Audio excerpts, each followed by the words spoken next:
VIP के प्रमुख Mukesh Sahni Bharatiya Janata party में जाएंगे और बिहार में उन्हें उप मुख्यमंत्री बनाया जाएगा।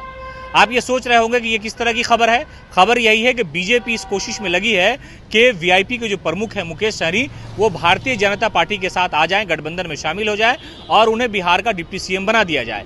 दरअसल वीआईपी प्रमुख जो है भारतीय जनता पार्टी के साथ भी रहे हैं और मौजूदा वक्त में वो महागठबंधन में है।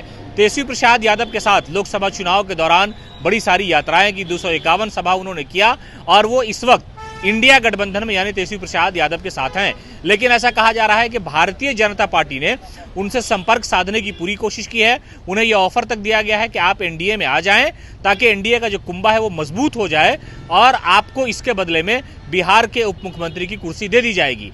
कहा यह जा रहा है कि बीजेपी की तरफ से वीआईपी प्रमुख मुकेश सहनी को कॉल किया गया, उन्हें फोन किया गया और ये ऑफर दिया गया। हालांकि मुकेश सहनी ने इस मामले पे क्या कहा है, ये अब तक बात खुलासा सामने नहीं आई है। वो सब चीज़ें कि मुकेश सहनी ने हामी भरी है या ये कि ये कहा है कि हम सोचते हैं या हम इसी गठबंधन में रहेंगे, उन्होंने इस पूरे मामले का खुलासा नहीं किया है। ये गोपनीय बात है और ये डील जो है वो भारतीय जनता पार्टी की तरफ से पेश की गई है और कहा यह गया है कि आप आ जाइए, आप हमारे साथ हमारे गठबंधन में शामिल हो जाइए। दरअसल भारतीय जनता पार्टी इस कोशिश में लगी हुई है कि एक बड़ा गठबंधन का आकार बिहार में हो, इसलिए कि 2020 में तेजस्वी प्रसाद यादव ने अकेले जब चुनाव लड़ करके हमारे गठबंधन को इस स्थिति में पहुंचा दिया कि सरकार बनते बनते तेजस्वी यादव की रह गई थी।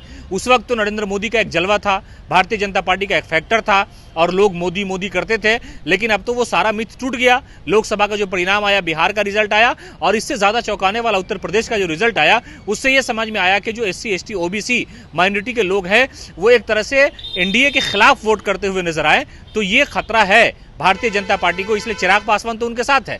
लेकिन अब कहानी यह है कि सम्राट चौधरी पर जो सियासी गाज गिरनी है वो गिरेगी, वो गिर रही है, गिरी भी है। लेकिन इसमें सबसे बड़ी कोशिश बीजेपी की यह है कि एनडीए के कुंभा को मजबूत किया जाए। चिराग उनके साथ है और वो ये चाहते हैं कि मुकेश सहनी भी हमारे साथ आ जाए और इसी मामले को लेकर के मुकेश सहनी को ये ऑफर दिया गया है कि आप आ जाइए हमारे पास। पिछली बार भी उन्हें ऑफर दिया गया था, जब वो पहुंचे थे तो उनको मंत्री बना दिया गया था। लेकिन इस बार ऑफर मुकेश सहनी के लिए बड़ा है। बड़ा इस माने में कि उनको कहा जा रहा है कि आप आ जाइए, जो भी 10 महीना 11 महीने का मामला बचा है, जब चुनाव होने से पहले का जो वक्त है, तो सियासी तौर पर हम आपको सम्मान देना चाहते हैं और ये डील है कि आपको डिप्टी सीएम बनाया जाएगा। शर्त यह है कि आप भारतीय जनता पार्टी के साथ आ जाइए, गठबंधन से, इंडिया गठबंधन से अलग हो जाइए। मुकेश सहनी को बीजेपी के नेताओं ने फोन किया है और ऐसा ऑफर किया है। लेकिन इस पूरे मामले पर मुकेश सहनी ने या भारतीय जनता पार्टी के नेताओं ने खुलासा नहीं किया है। हमारे ये सूत्र बताते हैं कि मुकेश सहनी से ये बात हुई। हालांकि मुकेश सहनी अभी इन सारे मामलों को लेकर के, उनके पिता की जो हत्या हो गई, वो उस मामले में गमगीन है। लेकिन ये बात अंदर अंदर चल रही है कि मुकेश सहनी को भारतीय जनता पार्टी ने डिप्टी सीएम का ऑफर किया कि आप आ जाइए हमारे साथ, हम आपको उप मुख्यमंत्री बना देंगे।